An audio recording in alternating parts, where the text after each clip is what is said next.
Hello everyone, welcome to Bansal Academy. तो last class में हमने डार्क रिएक्शन के बारे में पढ़ा था। आई होप आपको डार्क रिएक्शन समझ आई होगी। तो अगर आपको डार्क रिएक्शन समझ आई है तो जल्दी से बताओ मुझे, हम उस रिएक्शन के बारे में ओवरऑल पढ़ते हैं। अगर मैं 1 CO2 का यूज करती हूँ, एक RuBP का यूज करती हूँ, तो कितने मॉलिक्यूल बनेंगे फॉस्फोग्लिसरेट के? बिस फॉस्फोग्लिसरेट के कितने मॉलिक्यूल बनेंगे? पीजीए के कितने मॉलिक्यूल बनेंगे? 2 मॉलिक्यूल्स। बिल्कुल सही, क्योंकि ये कितने कार्बन का है? 5 कार्बन का। 5 + 1 6 हो गया। और ये जो फॉस्फोग्लिसरेट है ये 3 कार्बन कंपाउंड है। 3 कार्बन के हमें 2 मॉलिक्यूल चाहिए, ठीक है। अगर 6 कार्बन को क्या करना है? बैलेंस करना है, तो 3 कार्बन के 2 मॉलिक्यूल चाहिए, दैट इज फॉस्फोग्लिसरेट, ठीक है। फिर अगर हम बात करते हैं, इससे बनता है ट्रायोज फॉस्फेट, इससे बनता है ट्रायोज फॉस्फेट, ठीक है, ग्लिसरैल्डिहाइड।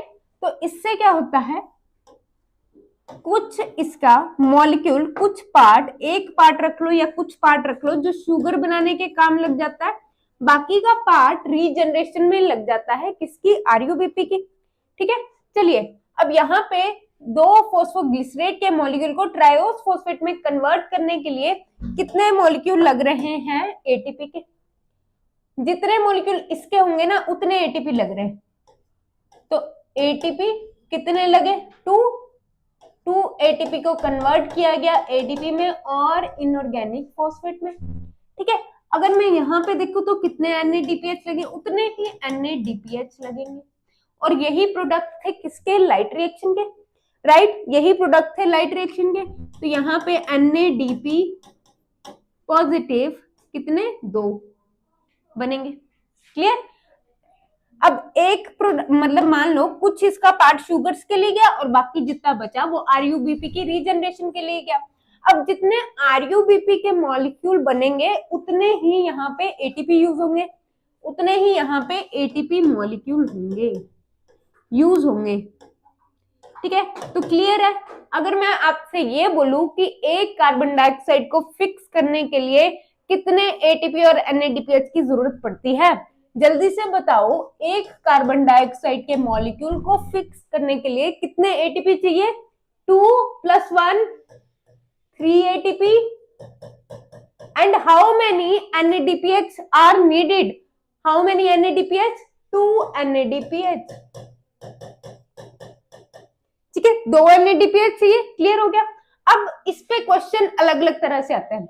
इस पे क्वेश्चन आते हैं कि मान लो क्या हो रहा है, 2 कार्बन डाइऑक्साइड के मॉलिक्यूल जुड़ रहे हैं, तो इसको कर दो 3 2 6 ATP, सॉरी 3 ATP लगते हैं ना, तो 3 2 हाँ 6 ATP।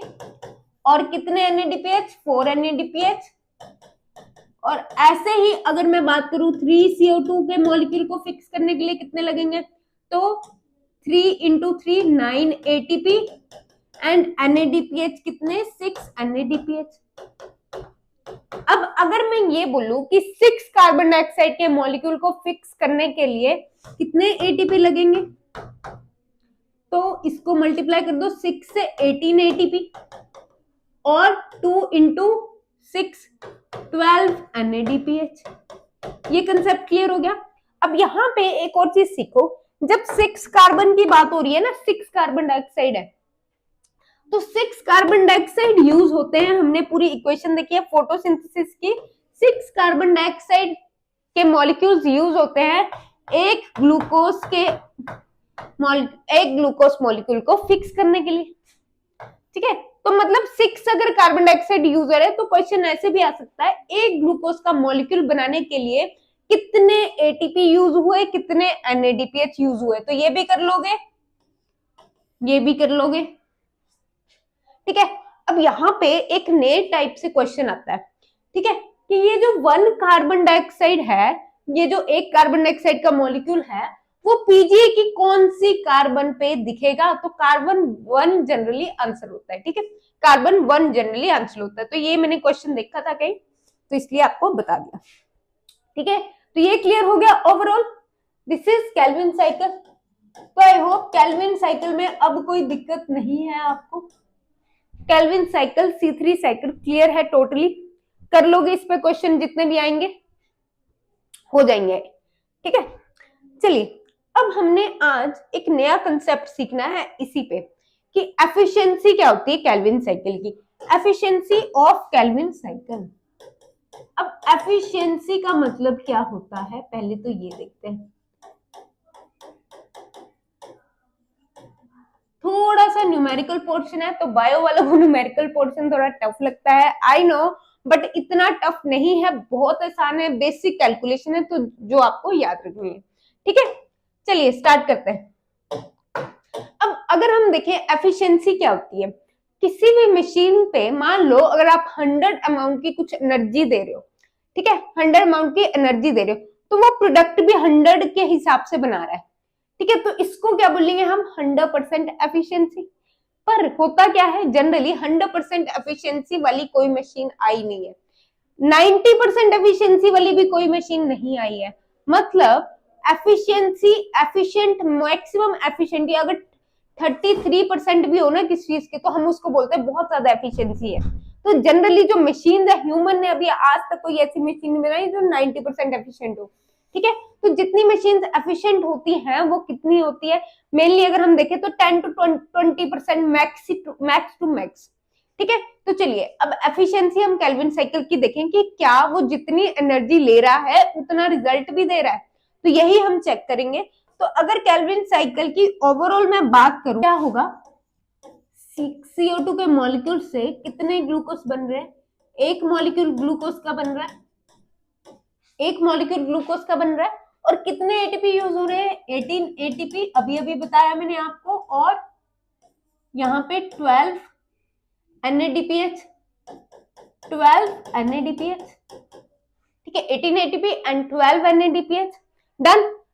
अब अगर हम बात करें एक एटीपी में कितनी एनर्जी होती है और एक ग्लूकोज में कितनी एनर्जी होती है, तो एक ग्लूकोज के मॉलिक्यूल में 686 किलो कैलोरी एनर्जी होती है, ठीक है, बट एक एटीपी की बात करें तो इसमें होती है 7.3 किलो कैलोरी, ठीक है, एक एटीपी में इतनी एनर्जी होती है। अब कितने एटीपीज है, 18 एटीपी, तो 18 इंटू 7.3 कर लो, कितना आ जाएगा, कितने एटीपी यूज हो रहे हैं, अब ये कैलकुलेशन आप खुद करो, तो आ जाएगा 131.4 किलो कैलोरी, ठीक है। नेक्स्ट आता है कि एक NADPH में कितनी एनर्जी है, एक NADPH में एनर्जी होती है 52.3 किलो कैलोरी, ठीक है। तो NADPH कितने यूज हो रहे हैं यहाँ पे, 12 इंटू 52.3, कितना आंसर आया, 627.6 किलो कैलोरी, ठीक है। बट ग्लूकोज की एनर्जी कितनी है, इतनी, और एनर्जी लग कितनी रही है, टोटल एनर्जी गिवन, इसमें क्या होगा, एटीपी एंड NADPH को दोनों को क्या कर देंगे, हम कंबाइन कर देंगे, 627.6 kilo calorie plus 131.4 kilo calorie, ठीक है, इनका एडिशन कर दो, कितनी होगी,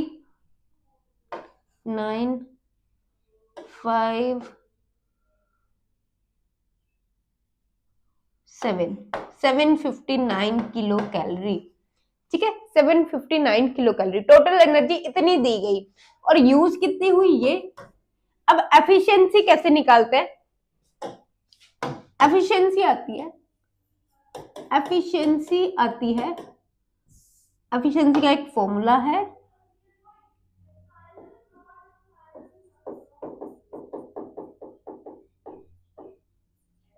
एफिशिएंसी कैसे आएगी, टोटल एनर्जी प्रोड्यूस्ड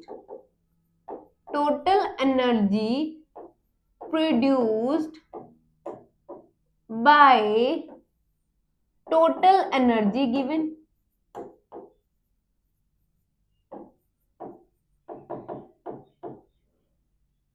ठीक है, तो यहाँ पे इंटू 100, ये आपको पता होगा। अभी मैंने एक मैम से पूछा कि एफिशिएंसी कैसे निकालते हैं, वो बायो के मैम नहीं थे, तो उन्होंने बोला इंटू 100 करके, तो बस इंटू 100 कर देना आप, ठीक है।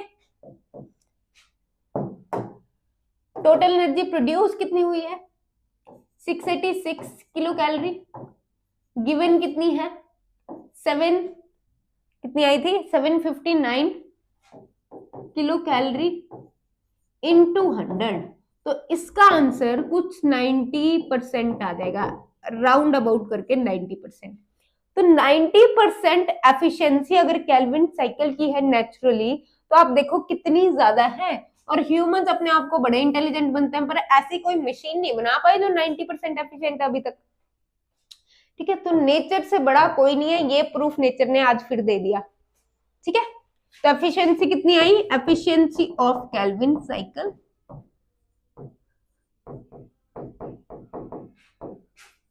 90%। डन, ठीक है, हो गया।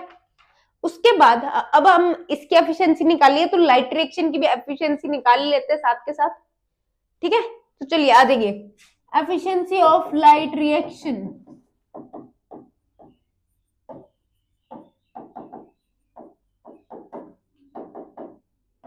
लाइट रिएक्शन में क्या हो रहा है,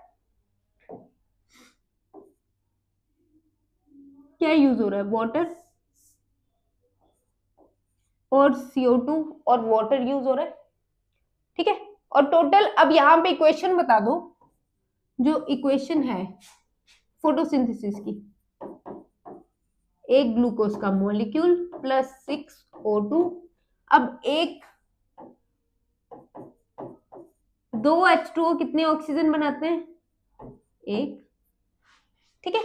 और यहां पे कुछ फोटोन्स की फोटो सिस्टम रख लो 2, फोटो सिस्टम 1, तो यहाँ पे कुछ फोटोन्स की एनर्जी भी यूज हो रही है।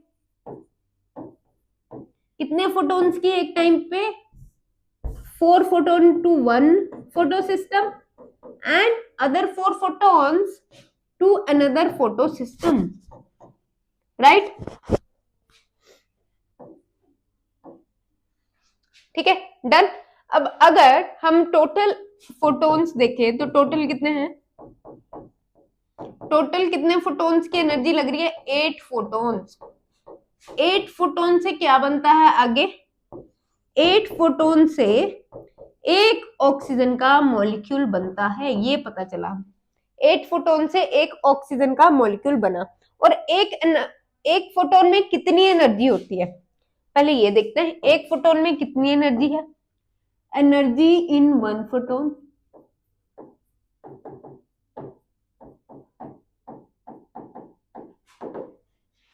(42 किलो कैलोरी, ठीक है। अब टोटल कितने हैं, there are 8 photons,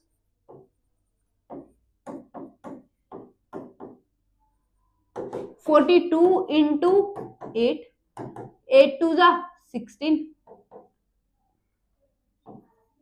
336 kilo calorie आ गया। तो एक ऑक्सीजन के मॉलिक्यूल को कितनी एनर्जी लगी, 1 O2 के मॉलिक्यूल को 336 किलो कैलोरी। 8 फोटोन से एक ऑक्सीजन का मॉलिक्यूल निकल रहा है, तो ये इक्विवेलेंट हो गया। उसके बाद अगर ओवरऑल इक्वेशन को देखें तो 6CO2 मिलके क्या बना रहे हैं, वाटर के साथ मिलके क्या बना रहे हैं, कितने मॉलिक्यूल, एक मॉलिक्यूल ग्लूकोज का प्लस 6 मॉलिक्यूल O2 के, तो 6 O2 के मॉलिक्यूल की एनर्जी कितनी होगी, energy of 6 O2 molecules, 6 into 336 कर दो, कितना आ गया, कैलकुलेशन करो जल्दी, 2016 किलो कैलोरी, ठीक है, कितना आ गया।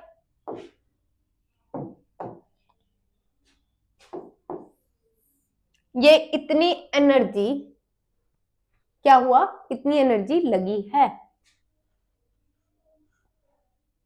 डन। अब आते हैं इस पे,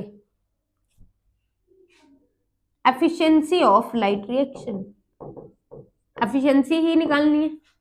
तो एफिशिएंसी क्या होती है, total energy produced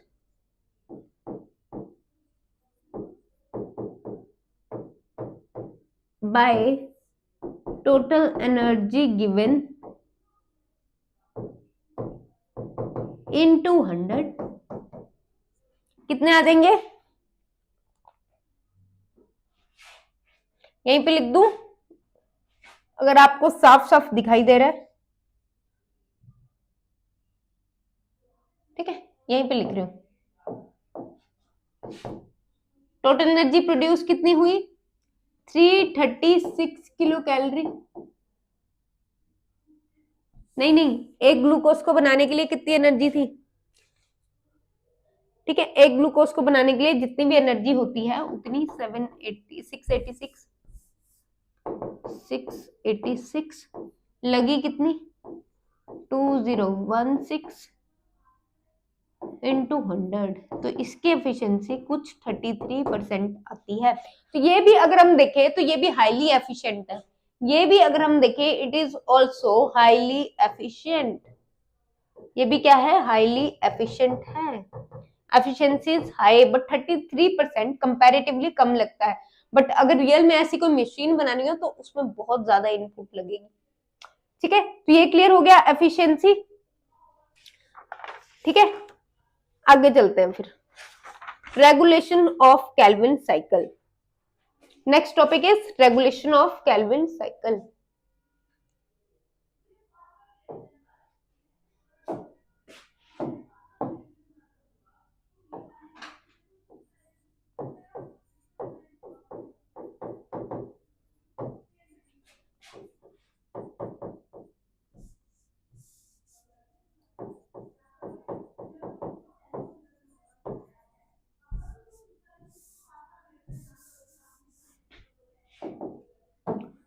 चलिए,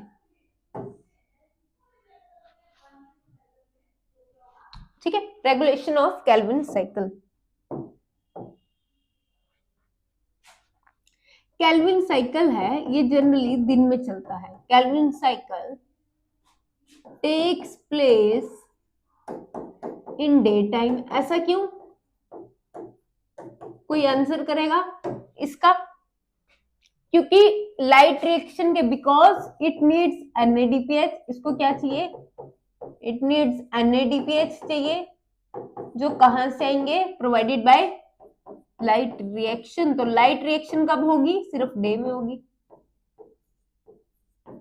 इसीलिए जो जो केल्विन साइकिल है वो कब चलता है?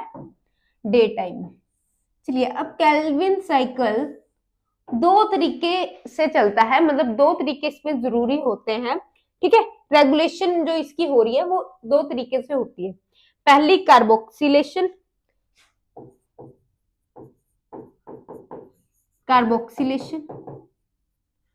ठीक है, अब कार्बोक्सिलेशन में क्या होता है? रुबिस्को एंजाइम का काम आता है। तो रुबिस्को एंजाइम को एक्टिवेट करने के लिए क्या क्या चाहिए?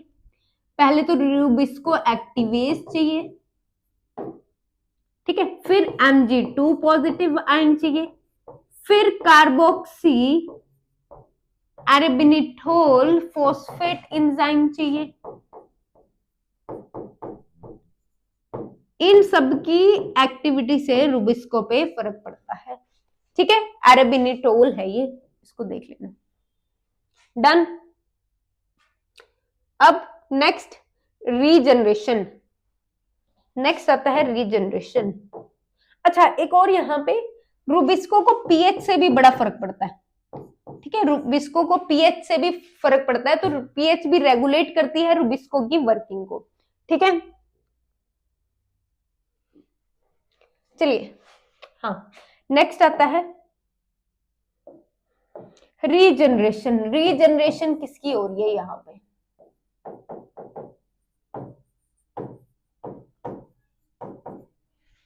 आरयूबीपी की। तो यहां पे कुछ एंजाइम्स आते हैं, जैसे फ्रक्टोज बिसफॉस्फेटेज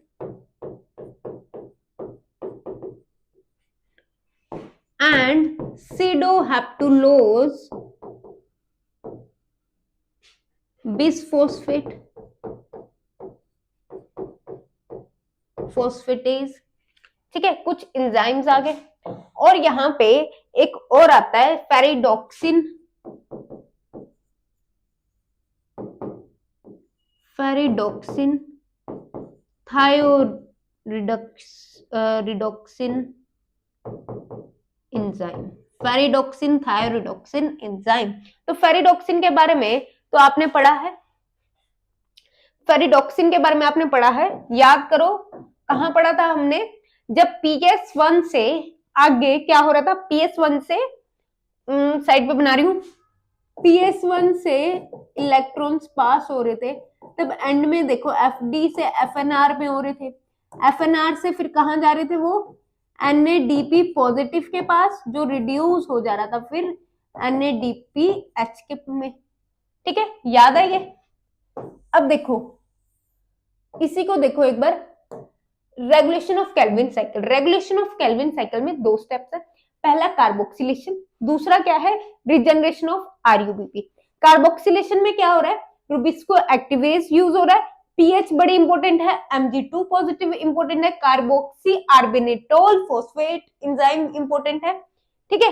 एंड यहाँ पे रीजनरेशन में क्या हो रहा है, फ्रक्टोज बिसफॉस्फेटेज एंजाइम इंपॉर्टेंट है, एंड सीडोहैप्टुलोज बिसफॉस्फेटेज एंजाइम इंपॉर्टेंट है, and then ferredoxin thioredoxin enzyme भी इंपॉर्टेंट है।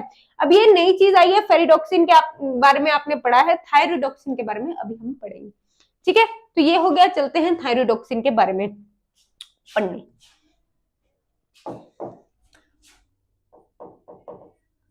फेरिडोक्सिन, थायरोडोक्सिन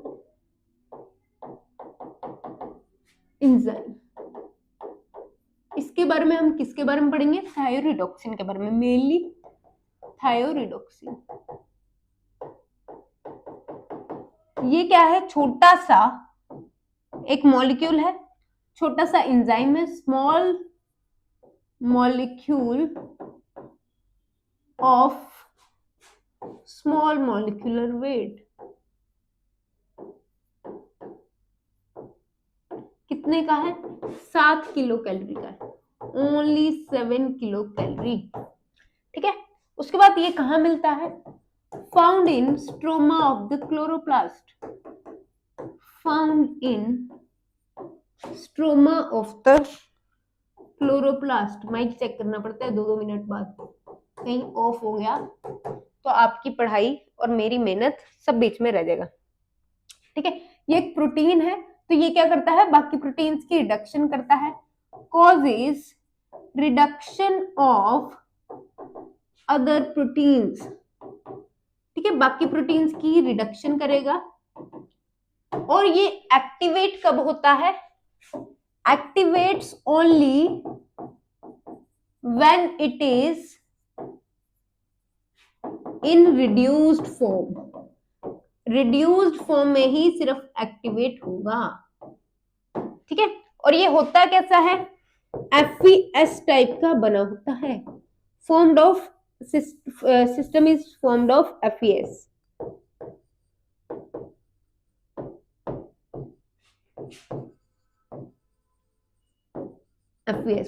आयरन सल्फेट का बना होता है, ठीक है। और ये क्या करता है, फोस्फोफ्रक्टोकाइनेज एंजाइम कहाँ आता है, रेस्पिरेशन में आता है, फोस्फोफ्रक्टोकाइनेज एंजाइम को डीएक्टिवेट कर देता है, ठीक है, इट डीएक्टिवेट्स फोस्फोफ्रक्टोकाइनेज,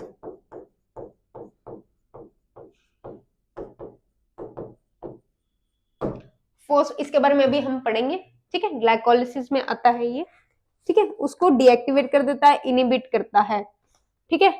और यहाँ पे जो एंजाइम यूज होते हैं, एंजाइम्स यूज्ड हेयर आर, अभी अभी पढ़ा हमने, कौन से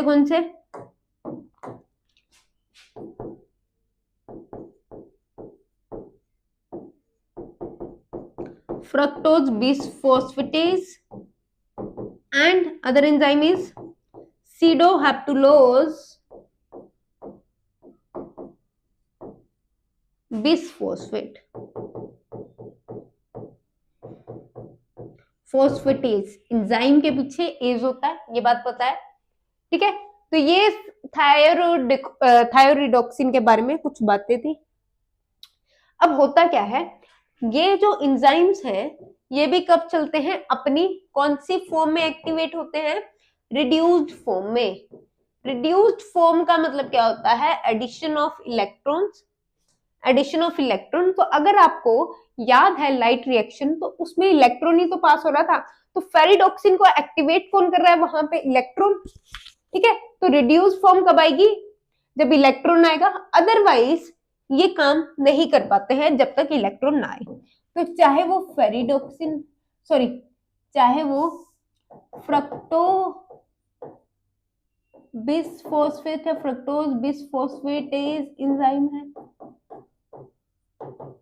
या वो सीडोहेप्टुलोज बिसफॉस्फेट एंजाइम है, फॉस्फेटेज एंजाइम है, दोनों एक्टिवेट कब होंगे, जब when addition of electron is there, when addition of electron is there. तो ये कौन सी फॉर्म है, here these are inactive, inactive, और इसको बोल देंगे ऑक्सीडाइज्ड फॉर्म। आज तो केमिस्ट्री मैथ सब पढ़ लिया है ना। ऑक्सीडाइज्ड फॉर्म, इधर फ्रक्टो बिसफॉस्फेटेज एक्टिव हो चुके हैं, क्योंकि इनमें क्या हो गया, addition of electron.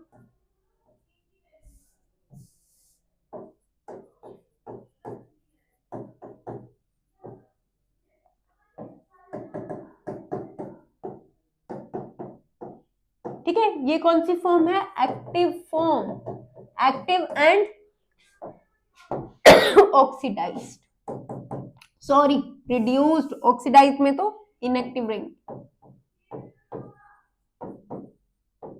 Done, reduced form, clear.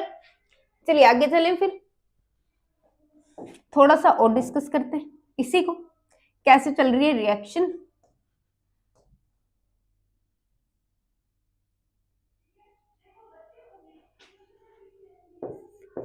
Light reaction क्या हो रहा है, फेरिडोक्सिन यहाँ पे प्रेजेंट है, फेरिडोक्सिन रिड्यूस्ड फॉर्म में प्रेजेंट है, क्योंकि इसको यहाँ पे इलेक्ट्रॉन मिल चुका है लाइट रिएक्शन से। लाइट रिएक्शन क्या करती है, इलेक्ट्रॉन को प्रोवाइड करती है, फिर ये इलेक्ट्रॉन आगे पास करेगा और अपनी किस फॉर्म में चला जाएगा, ऑक्सीडाइज्ड फॉर्म में।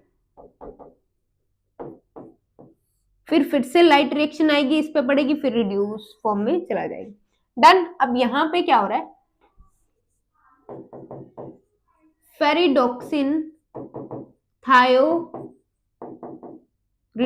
एंजाइम यहां पे आएगा, ठीक है, और इलेक्ट्रॉन कहां पास हो रहा है, अब थायोरिडोक्सिन के पास, थायोरिडोक्सिन के पास। तो यहाँ पे ऑक्सीडाइज्ड फॉर्म आएगी या रिड्यूस्ड फॉर्म, रिड्यूस्ड फॉर्म, और क्या है, एक्टिव, ये भी एक्टिव है, रिड्यूस्ड फॉर्म मतलब active form, and this is inactive, ठीक है। अब यहां से थायरोइडोक्सिन से कहां गया, आगे जाएगा इलेक्ट्रॉन, और ये फिर से किस फॉर्म में आ जाएगा, ये फिर से थायरोइडोक्सिन अपनी ऑक्सीडाइज्ड फॉर्म में आ जाएगा, थायरोइडोक्सिन एफ बोल देते हैं इसको, ठीक है। तो वो कोई दिक्कत नहीं है, नहीं भी पढ़ो आप, ये कहां है, ऑक्सीडाइज्ड फॉर्म में। डन, थायरोइडोक्सिन ऑक्सीडाइज्ड फॉर्म में। यहां से अब इलेक्ट्रॉन कहां जा रहा है, इससे इलेक्ट्रॉन जा रहा है सीडो हेप्टुलोज बिसफॉस्फेट के पास, फॉस्फेटेज के पास, ठीक है, इसके पास गया, और यहां पे ये क्या हो गया, एक्टिव एंड रिड्यूस्ड, एक्टिव बोलो या रिड्यूस्ड बोलो, ठीक है। उसके बाद यही सीडोहेप्टुलोज, जब इसमें से इलेक्ट्रॉन आगे पास हो गया, तो यहाँ पे जो इसकी स्टेट आ गई, तो bisphosphatase inactive form and oxidised form, clear हुआ पाथवे, कैसा पाथवे चला यहाँ पे, ठीक है। अब हुआ क्या, इससे आगे क्या होगा, फेरिडोक्सिन आगे एक्टिवेट हो जाएगा, यही चीजें चल रही है। Done, clear. यहाँ पे हमने पढ़ा कि पहले आओ, यहाँ पे हमने क्या पढ़ा, कार्बोक्सिलेशन हो रही है, रीजनरेशन हो रही है आरयूबीपी की। कार्बोक्सिलेशन में कुछ rubisco activase enzyme, Mg2 positive carboxy arabinitol phosphate enzyme, और पीएच का बड़ा ध्यान रखना पड़ेगा, तभी रुबिस्को वर्क कर पाएगा। कार्बोक्सिलेशन समझ के, रुबिस्को के साथ मिलना कार्बन डाइऑक्साइड का, वही सॉरी रुबिस्को के आरयूबीपी के साथ, और रुबिस्को वो काम कर रहा है, तो वही मिलना हो गया एक तरह से, ठीक है। तो रेगुलेशन तभी चलेगी, पहला स्टेप जो कमिटेड स्टेप था वो मैंने आपको क्या बताया था, जब क्या बन रहे हैं, उससे पहला प्रोडक्ट बन रहा है आरयूबीपी के, जो 3 कार्बन का है, ठीक है, इसीलिए C3 साइकिल बोला था, और वही कमिटेड स्टेप है। अगर वो हो चुका तो आगे रिएक्शन अपने आप कंटिन्यू करती रहेगी, ठीक है। फिर रीजनरेशन ऑफ आरयूबीपी, तो यहाँ पे जो एंजाइम यूज हुआ है, fructose बिस्फोस्फेटेज, सीडोहेप्टुलोज बिस्फोस्फेटेज, sorry ferredoxin thioredoxin enzyme. और मैंने आपको एक चीज बताई कि फेरिडोक्सिन के बारे में तो आपने सुना था, बट थायरोडोक्सिन क्या चीज है इसके बारे में आपको नहीं पता था, तो हमने थायरोडोक्सिन की डिटेल पढ़ी। तो स्मॉल मॉलिक्यूल है जिसका बहुत ही लोअर मॉलिक्यूलर वेट है। दूसरा, कहाँ मिलता है ये, स्ट्रोमा ऑफ द क्लोरोप्लास्ट में पाया जाता है। तीसरा पॉइंट, रिडक्शन करता है बाकी प्रोटीन्स की, ठीक है, खुद भी एक प्रोटीन है, एंजाइम है तो प्रोटीन ही हो गया एक तरह से, ठीक है।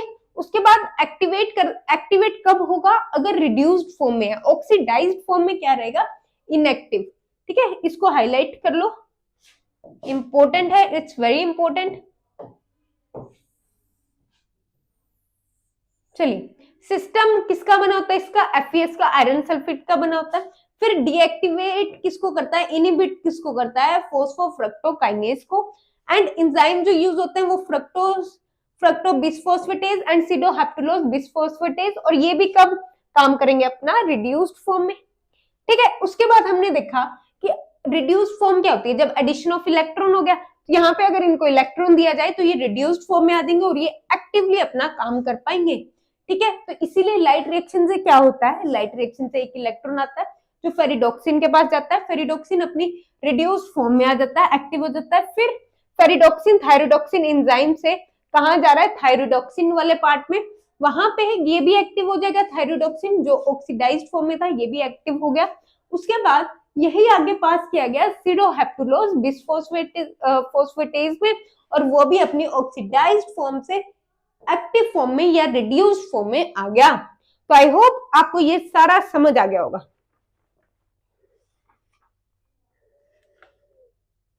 ठीक है, डन। चलते हैं अब कार्बोक्सिलेशन के टाइम क्या हो रहा है। कार्बोक्सिलेशन को डिटेल में करते हैं, डन। आपको दिख रहा होगा साफ साफ,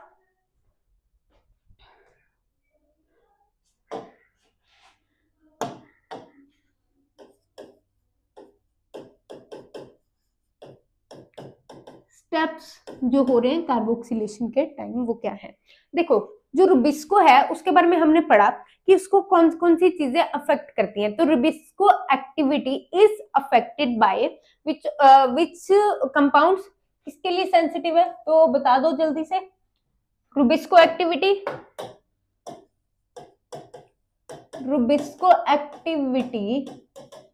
इज सेंसिटिव टू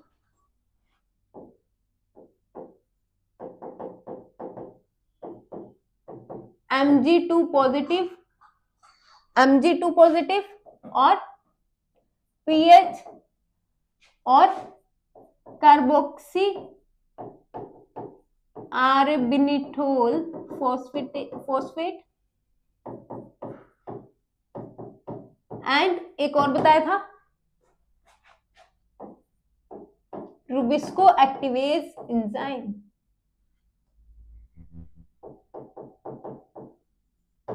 ठीक है। तो ये सारी रुबिस्को इसके लिए एक्टिव होता है। अब रुबिस्को अगर हमने पीएच की बात कर ली है तो रुबिस्को के लिए कितनी ऑप्टिमम पीएच है, रुबिस्को कितनी ऑप्टिमम पीएच पे काम कर सकता है, 8 पे। अच्छा, अब आ जाते हैं फिर से लाइट रिएक्शन पे, केमिओस्मोसिस पे आ जाएंगे थोड़ा सा। केमिओस्मोसिस में या लाइट रिएक्शन पे हो क्या रहा था, यहाँ पे क्या है PS2, यहाँ पे क्या है PS1, लाइट पड़ी, लाइट PS2 के पास पड़ी, लाइट PS1 के पास पड़ी, और यहाँ पे साइटोक्रोम B6F क्या कर रहा है, साइटोक्रोम B6F कॉम्प्लेक्स क्या कर रहा है, पास कर दे रहा है H पॉजिटिव आयंस को from stroma to the lumen, lumen में, ल्यूमेन ऑफ थाइलेकोइड, ये थाइलेकोइड बताया मैंने आपको, ठीक है, थाइलेकोइड। अब ऐसा होता है जितने ये H पॉजिटिव अंदर लेके आता है उतना क्या हो रहा है यहाँ पे, उतना Mg पॉजिटिव उसको बैलेंस करने के लिए, Mg2 पॉजिटिव उसको बैलेंस करने के लिए बाहर आता जा रहा है। ये नहीं पढ़ा, अभी पढ़ लेते हैं, ठीक है। उतना Mg2 पॉजिटिव इसको बैलेंस करने के लिए बाहर आता जा रहा है। तो इससे क्या होगा, जितना H पॉजिटिव अंदर आता रहेगा उससे pH हाई जाएगी, लो जाएगी, H पॉजिटिव हाई, pH लो जाएगी, ठीक है। अब ऐसे ही Mg2 पॉजिटिव बाहर आ गया, ठीक है। अब रुबिस्को क्या करेगा, Mg2 पॉजिटिव के साथ जुड़ेगा और साथ में CO2 भी है। CO2 के साथ अगर कार्बोक्सिलेशन में रुबिस्को पार्ट ले रहा है तो वो एफिशिएंटली काम करेगा, वो एफिशिएंटली काम करेगा। अब यहाँ पे जब ये तीनों मिल गए तो जो एंजाइम बना वो बना मैग्नीशियम कार्बामेट, सॉरी एंजाइम नहीं, कंपाउंड बना मैग्नीशियम कार्बामेट, कार्बामेट, ठीक है। प्रोसीजर समझ आया। और ये बाहर की pH हाई रहेगी या लो, अगर H पॉजिटिव लो है, बाहर कम है, तो pH क्या रहेगी, हाई, और which is favourable for Rubisco, तो रुबिस्को अपना काम बड़े अच्छे से कर पाएगा, ठीक है। और ये जो कार्बामेट Mg2 पॉजिटिव बन रहा है यहाँ पे, ये एक्टिव फॉर्म है रुबिस्को की, एक्टिव फॉर्म ऑफ रुबिस्को, ठीक है, एक्टिव फॉर्म ऑफ रुबिस्को। समझ आया पॉइंट। चलिए फिर से आते हैं। रुबिस्को की एक्टिविटी बड़ी सेंसिटिव है Mg2 पॉजिटिव pH को लेके, और कार्बोक्सी, अभी कार्बोक्सी अर्बिनिटोल का काम आएगा, यहाँ पे इनकी बात करते हैं। तो और रुबिस्को एक्टिवेस का भी काम आएगा। तो यहाँ पे अगर PS2 और PS1 पे लाइट पड़ रही है, साइटोक्रोम B6F कॉम्प्लेक्स क्या कर रहा है, स्ट्रोमा से प्रोटॉन्स को पंप कर रहा है अंदर वाली साइड, स्ट्रोमा से प्रोटॉन अंदर आ रहे हैं, कहाँ, ल्यूमेन में, फ्रॉम स्ट्रोमल साइड, ऐसा ही होता है। और इतने ही Mg2 पॉजिटिव बाहर जा रहे हैं, ठीक है। और इसी वजह से क्या हो रहा है, अंदर H पॉजिटिव ज्यादा होने की वजह से pH कम हो रही है, pH कम हो रही है, और बाहर क्या हो रहा है, pH बढ़ रही है, क्योंकि H पॉजिटिव कम हो रहे हैं, pH बढ़ रही है, और यहाँ पे H पॉजिटिव ज्यादा होने की वजह से pH कम हो रही है, उल्टा होता है, ठीक है। H पॉजिटिव आयंस एसिडिटी को बढ़ाते हैं, तो pH को अगर तेज करना है तो 1-2 होगी ना, ठीक है। तो H पॉजिटिव अगर एसिडिटी को बढ़ाएंगे तो pH लो जाएगी, 1-2 जाएगी, और अगर H पॉजिटिव कम है तो pH हाई जाएगी, बेसिसिटी की तरफ जाएगा। क्लियर है ना ये कंसेप्ट। तो फिर Mg2 पॉजिटिव से क्या बन रहा है, Mg2 पॉजिटिव से कंबाइन कर रहा है रुबिस्को प्लस CO2। इसको एक बार फिर से लिख रही हूं थोड़ा क्लियर करके,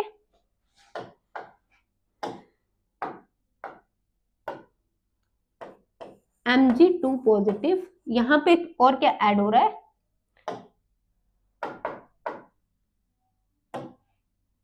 प्लस रुबिस्को, साथ में प्लस कार्बन डाइऑक्साइड, जिससे जो कंपाउंड बन रहा है वो बन रहा है Mg2 पॉजिटिव कार्बामेट। जो कंपाउंड बना वो बना Mg2 पॉजिटिव कार्बामेट, और ये इसी को बोला जाता है एक्टिव फॉर्म ऑफ रुबिस्को। यही वो एक्टिव फॉर्म है रुबिस्को की। क्लियर। चलिए आगे चलते हैं।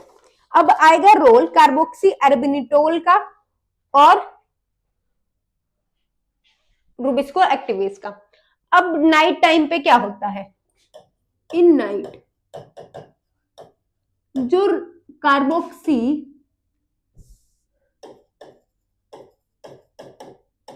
अर्बिनिटोल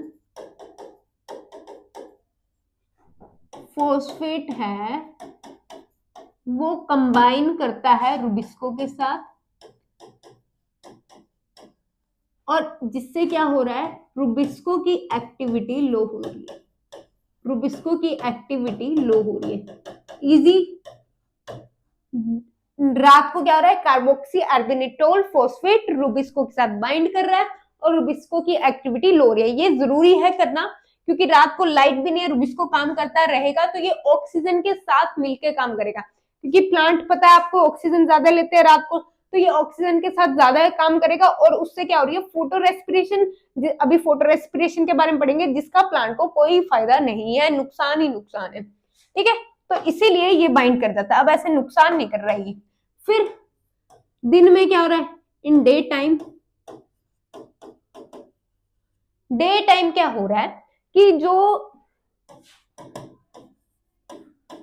रुबिस्को एक्टिवेज एंजाइम है वो बन रहे हैं, एक्टिवेज एंजाइम्स आर फॉर्म,